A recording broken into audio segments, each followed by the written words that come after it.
Beautiful day to be over here in Lakerland, ladies and gentlemen. Today I have joining me once again Mr. Ricardo Sandoval, Mr. Alex Kirschbaum, esteemed writers over at All Lakers Fan Nation, and also Newsweek joining me in today.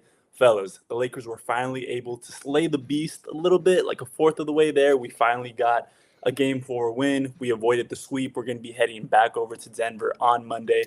Ricardo, how are you feeling after that win that we just saw?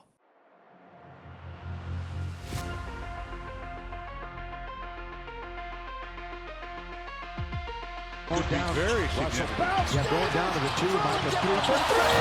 At the other end, here come the Lakers with more! Coming off the screen, playing defense. That's why Jokic did a great job getting the hand up, but that was Plumlee's man coming off the screen. I'm feeling great, man. Finally snapped that 11-game losing streak. I felt like we were never going to beat them. You know, some people would say it's too late. I say better late than never, you know. It's first to four, it's not first to three. Yes, no one's ever came back down 0-3, but you know, right now, cliche, you got to take it one game at a time, man. So, big win for the Lakers, and now, you know, when Monday rolls around, anything could happen. So, we'll see how they show up. Exactly. The big motto right now has to be win the day. Don't get too ahead of yourselves. Don't start thinking about all the history books. Don't think about underdog, any of that. Alex, what was your immediate reaction watching the Lakers finally get one against Denver today? I was expecting things to fall apart at some point, and then when they didn't in the third, I thought, okay, well, certainly in the fourth they're gonna like lose it. And there were a couple times where things got a little shaky, but they always righted the ship. And I think the big takeaway is that the supporting cast played much better. I mean, Austin Reeves had a good game 3 as well, but D'Angelo Russell stepped up.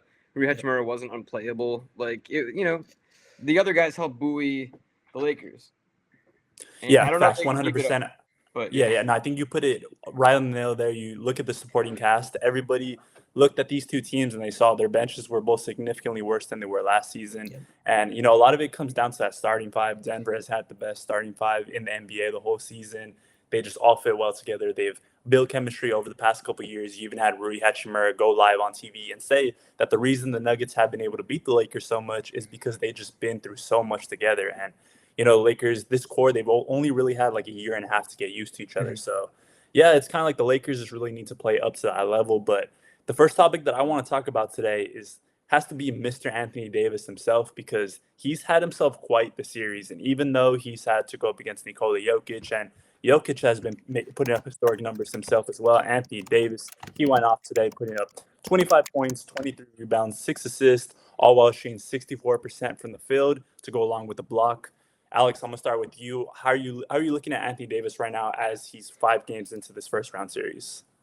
I was just saying to you guys before we started recording that I thought it was crazy that he'd been averaging or he'd been scoring over 30 points in the first 3 games, and we hadn't even really noticed or registered that. Yeah. And then we were also saying that a lot of it is because he does so much damage scoring wise in the first half, and he does kind of fade down the stretch. But today, like, he really brought it with like his presence on the glass and really just like flashed the two-way play that makes him so special. So it was really cool to see him get rewarded with a win. It was very much like Anthony Davis's game if it was anybody's. So because the narrative has always been, LeBron's 39, can he carry a team, blah, blah, blah. But Anthony Davis is still like at the tail end of his prime. Maybe he's 31. He's gotten banged up a lot over the years, but he's had a really good season this year. He's been healthiest he's ever been in the NBA. He's played 76 regular season games, and he had a sprained wrist that he's playing through. He landed on it funny in I think the first half, but he shook it off and he was fine. And yeah, I think this game is like a testament to his season, really. For sure. So it was cool. Yeah, hopefully he just continues to build off these performances he's been having. He's looked completely locked in, and hopefully we just keep seeing him stay assertive even when the fourth quarter rolls around, when that second half rolls around. Buddy, what do you think about him going up against Nikola Jokic and the Nuggets today in that victory? I think he's been the best player in the series, if I'm being honest. I think Wait, we for all. the Lakers or everybody? I think for everybody. Nikola Jokic I had think a so. 20-20-10 I know. triple-double I know. in that I first know. game. I know. But Let's hear I it. I want to think hear For this. I second want to hear. I want to hear Buddy's I argument. Let's think hear it. he's Let's hear been it. the best player in the series, and definitely for the Lakers, without a doubt. Yeah. We've been waiting for this moment. Like, okay, when is Anthony Davis finally going to get the baton right from LeBron? When is he going to do it? I think we're seeing it right now. LeBron, yeah, he's doing his thing, but he's not being a world beater out there. He hasn't, he's not dropping 40. He's not, he hasn't had that one game, right? Anthony Davis has been doing it these entire 4 games. Yes, the results are not there, but it certainly isn't his fault, right? I mean, I know team sport, we obviously want the Lakers to win, but Anthony Davis is certainly doing his part. Like I like right now, I feel like we're watching maybe like how LeBron was in 2018 with the Cavs, where I know it's kind of silly to put it that way because you have LeBron James on the team, but just the way this guy is playing, you could tell he's hearing those talks. Like, yeah, Jokic has your number, Jokic bullies you, all this. That is not happening this series. Yes, it's 3-1, but that is not happening. Anthony Davis is holding his own right now. He's proving that he is one of the best players in the world, and he certainly belongs in the conversation with Nikola Jokic, Joel Embiid, and Giannis. This guy is proving it, and we are seeing it in front of our eyes right now. So, yeah, results are obviously not there, but to me, Anthony Davis is playing like the best player in this series right now, and you could argue maybe in the entire playoffs. Yeah, I think it's neck and neck when you look at the numbers right now because Nikola Jokic through these 4 games against the Lakers, he has averaged 29 points, 15 rebounds, and 10 assists, playing freaking That's just, yeah, ridiculous. That dude is that's just insane. crazy. Then you go over to Anthony Davis, he's averaging 30 points, 15 rebounds, and 4 assists. There's obviously a lot to take into account. The Nuggets, like I said, have the much more talented starting 5. They have a 7-foot Klay Thompson running around out there and Michael Porter Jr. They have Jesus. the most perfect role player in the world in Aaron Gordon and Jamal Murray, who, I mean, when he's on, he's the top 3-point guard in the postseason. I think that could definitely be argued. So, yeah, buddy, I really like that take right there. Alex, if you want to just counter that a little bit with your own, I know this is a Lakers pod, but I mean, how close do you, I think a better question is, yeah, how close do you think Anthony Davis is to Nikola Jokic in this series? That's a good question. I mean, obviously Anthony Davis isn't the kind of unreal offensive talent that Nikola Jokic is, so it does go a little bit apples and oranges, even though they do play the same position. That's fair. Because Jokic is most valuable as a passer, right? And then he's also a great shooter. And Davis, you can't trust to shoot, and that's just not what he does. It doesn't mean he doesn't give you anything on offense because obviously he's an incredible scorer in the post, right? So, in this series, he's making. I have it through 3 games. Where'd you get the 4 games? Okay, yeah. So I did through the 4 games. I could read the 4 games for you again real Okay, quick. yeah. Go for it, Noah. What's Gotcha. what's the field goal percentage for Davis? Davis is right near. They're both right near 60%. Yeah, they're Wow. 60%. Because he's at 61.5% for the 3 games, but tonight he was great, and he's at 64. So I'd imagine it's higher. They're That's both crazy. hovering around 60%. Like historic, that's like Shaq numbers right there. That's crazy. Both of But then them. also you got to think Jokic is shooting 38.5% from deep on 3.3 attempts. Yeah. 92.6% from the free throw line. Like he's a point guard center. It's crazy. Yeah. Just he's so unique. It's not Anthony Davis's fault that the game has really evolved away from traditional centers or whatever, because that's kind of what he is now. But Jokic is just this next level player, and it's not. Yeah. I don't like Anthony Davis is playing some of the best basketball we've seen him play, at least as a Laker. But I would still give it to Jokic just because Jokic is so special on offense. He's transcendent, and yeah, some of the role players, are probably better. But Anthony Davis and LeBron James. I would say LeBron James is better than Jamal Murray, So I don't know that.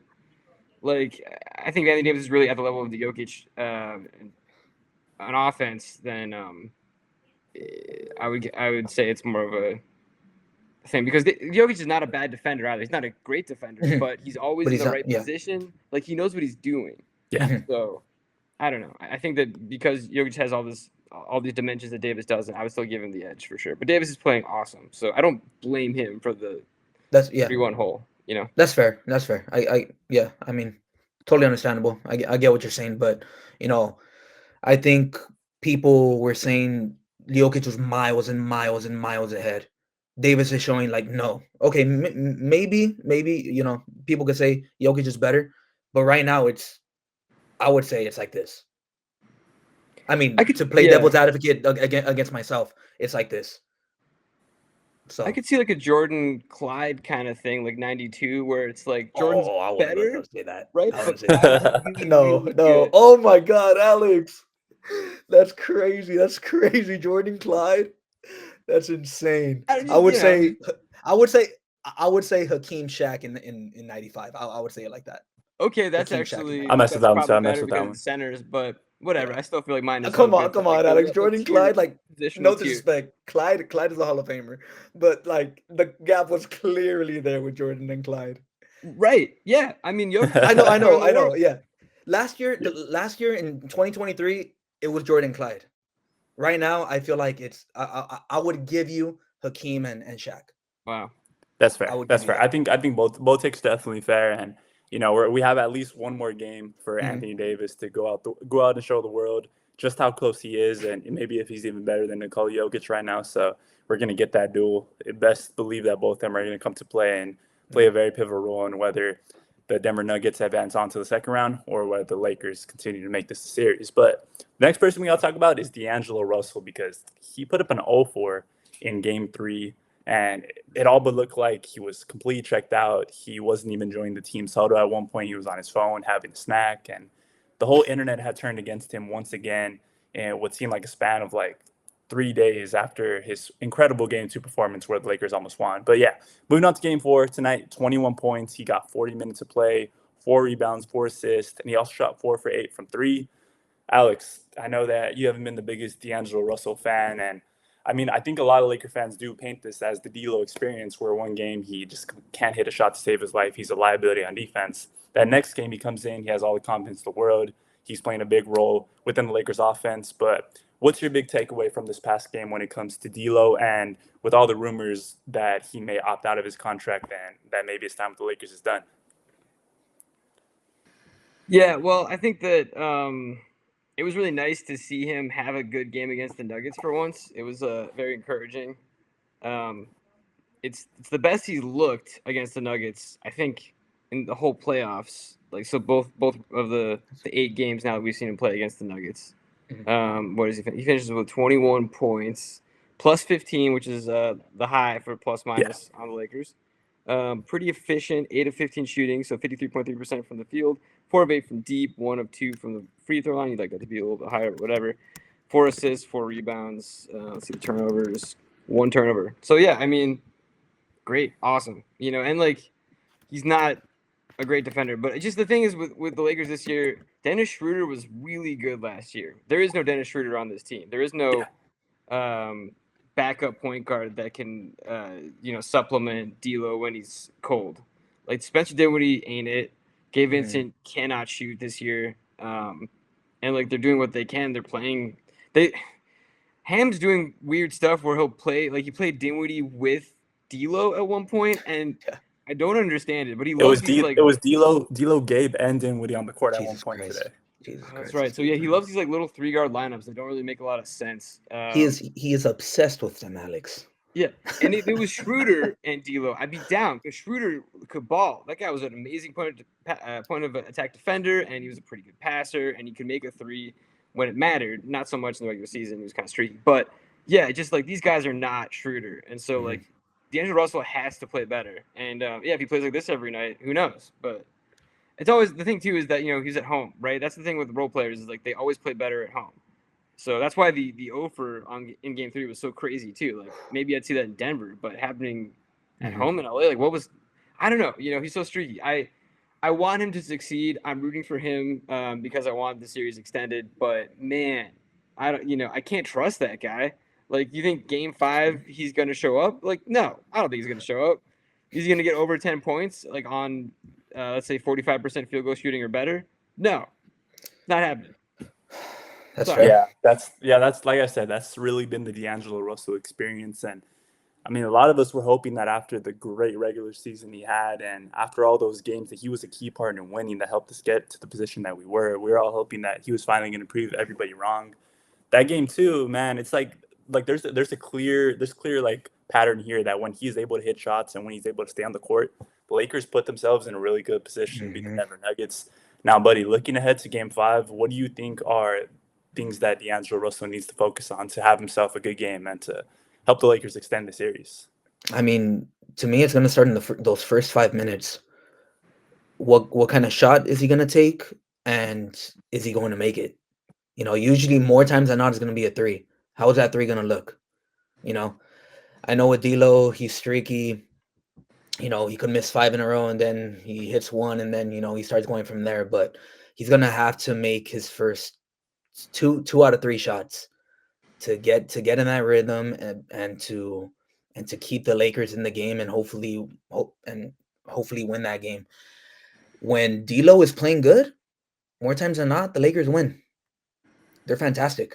Exactly. When he's horrible, they're bad. The Lakers are not a good team. So it really rides on him, and that's very, very scary. Like Alex said, he is a streaky guy. Game one was bad. Game two was good. Game three was bad. Game three was four. Game four was good. If he follows that pattern, we're gonna see the 2024 Lakers last game on Monday. Thank you, fans. So thank you, fans. Exactly, Noel. So, you know, a lot is on his shoulders. Is he Yeah, going to facts, respond? facts. Yeah, I don't know. that's the big question. I don't I know. really hope he does. I don't want to see him go out like this. I don't want to see I a don't game mean three it. where he's a game three type thing where he's on the bench, out of the huddle. I think the arena at one point was even booing him. Like that just sucks. This dude was drafted number 2 overall by the franchise. They believed in him enough to bring him back, give him a new contract. So yeah, hopefully he's able to get business done. But I mean, just we're gonna cover this for the last part of the video because it's something that I don't think any of us want to focus too hard on, but the possibility has to be in our heads after winning this game, the 3-0 comeback. We saw Boston try to get it done last year in the playoffs. They were able to push it all the way to a game 7 against the Miami Heat. Ultimately fell. The calculations and the odds are just not in anybody's favor when they go down 3-0, especially to the defending champions. But, buddy, let me get started with you here on this. Mhm. How confident do you feel that the Lakers, let's not say win the series, but at least push to say a game 6 or a game 7? Well, game 6, I would give it from 1 to 10. I'll give it a 3. Game 7, I'll give it like a 0.5. Look, man, 92 teams down 0-3 have gotten swept. 44 times they've gone to a game 5. They lost there. 11 times they've gone to a game 6. 4 times, only 4 times, including last year, it's gone to a game 7. And Wow. 0 times has a team came back 0-3. In the NBA, it's happening in baseball. It's happening in hockey. Obviously, that can't happen in the NFL. It has yet to happen in the NBA. And I have a really, really hard time seeing it happen against these Denver Nuggets with this Lakers. But, if everything goes right, if D'Lo comes out and he plays fantastic, AD does his thing, LeBron does his thing, Rui, if Rui wakes up from whatever the heck he's in, then the Lakers can't do it. But I'm happy with this win. Snaps an 11-game losing streak against the Nuggets. If they can somehow go into Denver and come back to LA, man, maybe the tide has turned. But I'm not going to put my money on that. And like I said, the chances of them coming back to LA for a game 6, I'll give it 3 from 1 through 10. There we have it. A 3 to get to game 6. Alex, how about you, my man? How are you feeling about the Lakers' odds to push the series to a game 6, maybe even a game 7, and God forbid I say, win the series? No chance of winning the series. No chance of game 7. But sure, I'll spot him a couple. Let's say like 1 for a game 6. I mean, it's just this is one of those things too where like you think about last year and it was this kind of streaky Miami Heat team dealing with injuries, playing through them, and they're against on paper a more talented Boston Celtics team. They went up 3-0 and then Boston came all the way back, pushed it to a game 7. That series I could have seen Boston winning, just because they have the Heat that year and this year have trouble with offense. And they try to keep things close with pesky defense and stuff. And so, and they didn't have Tyler Hero. So I just feel like I could see that Boston team beating that Heat team in 7. But yeah, like Buddy was saying, like this Nuggets team, barring like injuries, like I don't see it. I don't see them Mhm. dropping, game 6 or game 5 rather, game 5, and Yeah. at home in Denver Sure. too. Like I just tough to see it. What would have to happen? Yeah, Rui. Rui could, if you have Rui going off, D'Lo plays like this, Reeves plays like this, James and Davis play like this, and I guess Prince goes off and Vincent shuts down Murray. I guess because I don't trust Vincent to score, but if Murray Mhm. plays like the defender he was last year, that would be how it would happen, right? Everything would have to go exactly right, and yeah. So I don't know. I don't see it. Just one more thing. I think if Yeah. they could out rebound them, they'll win the game. Every team that has out rebounded the other has won. Regardless of what happened in game 2, the Nuggets out rebounded the Lakers. Wow. So There were a that's couple of very very frustrating possessions where the Lakers couldn't get a board. So Yeah. so Game 3, they killed them on the offensive glass. The Nuggets killed oh the my God. Lakers. yeah, Aaron Aaron Gordon Gordon was alone. like Will Yeah. Chamberlain out there, dude. yeah, It was insane. It was insane. yep. So if the Lakers can out rebound the Nuggets, that is the key to at least extending this to a game 6. More They 3-point shooting have would it. help Yeah, too. Because the Nuggets went 9 of 30 tonight. Lakers went 8 of 26. So like that was pretty Yeah. close. It was close. Nothing too nothing But if the that jumped Lakers out, make but it was half close. those threes, and the Nuggets stay around the percentage they were at tonight, then yeah, that could be the difference. yeah. Yeah. It's a ton of factors, and like Buddy mentioned, this is probably the last one. The margin for error when you're playing the Nuggets paper thin. You really can't make any mistakes. You need your guys to be fully on. So hopefully our guys get rest. Hopefully the game plan is set heading into that Monday 7 p.m. Pacific time matchup against the Denver Nuggets, and hopefully the next pod we do is another happy one, and we're not talking about the biggest offseason needs and talking about our favorite memories from the season and potentially saying goodbye to D'Angelo Russell. So. Buddy, Alex, thank you guys for joining me once again. Very, very exciting night here in Lakerlands. Appreciate y'all for joining me. Yep. What you got, Thanks for AK? having us, Noel. Oh, I thought you got. I had another thing. Do you okay? I don't want to go into that thing that we talked about on the Slack recently because we'll keep that for the end of the series. But what about right now in terms of, because you mentioned D'Lo might be gone, LeBron James might be gone. LeBron James is a player option as well. $51.4 million. We're gonna have to say that for the first You wanna offseason save it? episode. Yeah, hopefully we don't have that conversation Yeah. until June and the Lakers do the impossible. There you go. But that's gonna be a topic on the way though, Alex. Thank you for the sneak peek. For sure. We'll discuss. Regardless. Yeah. Stay tuned. But yeah, thank you guys for joining me. Like all Lakers, make sure you guys subscribe, check out all of our websites, hit that like button, smash the notification bell, and we'll catch you guys in the next one. Yep. Peace. Peace.